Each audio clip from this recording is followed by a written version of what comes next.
At the end of April, San Francisco's Pride at Work and the Harvey Milk LGBT Democratic Club hosted a community debrief on the Employee Free Choice Act. I'm Jane, I'm with Pride at Work, and just so that everybody knows what Pride at Work is, we're the LGBT arm of the labor movement, and we work at the intersection of all things queer and all things labor. So we're out on the picket line fighting for workers' rights, and we're also fighting for trans inclusion in ENDA and housing rights and immigrant rights and pretty much everything that we believe is justice and is relevant to queers in San Francisco.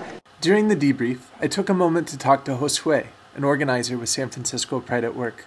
EFCA is the Employee Free Choice Act that is currently trying to get passed in Congress, and it would allow workers to organize unions in their workplace, and it would make it easier for them to do that and be able to gain job security and dignity and the respect that they deserve without as much hassle and harassment from management. We heard from Bonnie Johnson, a service employee at the Hyatt Fisherman's Wharf, where the movement for justice in the workplace is escalating.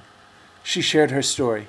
The day that we called the boycott, I got called into the HR office for the first time in the 3 years I worked there, and they shut the door and gave me a final written warning for something really small and threatened to fire me.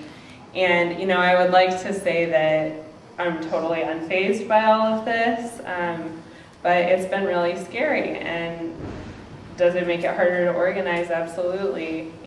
The fate of the Employee Free Choice Act hangs in the balance as our elected leadership wavers on the issue. In early May, I participated in a 24-hour vigil in front of Senator Dianne Feinstein's office to demonstrate support for the measure. There I met Reverend Israel Alvaran, an organizer with Local 2.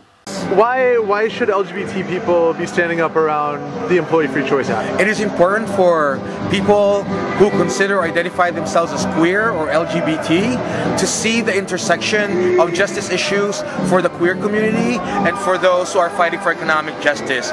I also spoke with Heather, a new activist for LGBT rights, who's learning about these intersections. I've been doing, I sort of started activism around the Prop 8 with One Struggle, One Fight, and I don't know too much about the labor movement, so I'm really here just to sort of learn and to see what's up and to support and everything, so.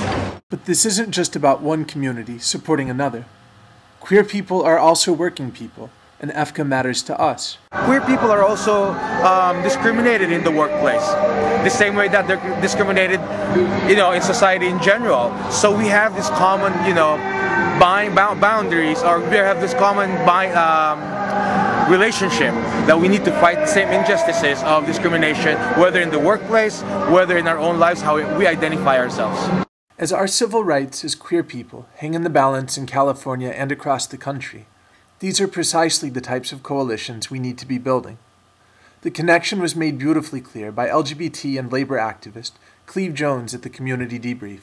I think that we need to really be clear that the LGBT community does not stand on just by itself, that we recognize that this country is in deep shit, that this planet is in great peril, and that we are ready and willing and able to take our rightful place among the ranks of all the ordinary people across the planet who recognize these challenges and are ready to face them. But we've got a lot of work to do to bring our community to that point where we earn that respect and we earn those votes.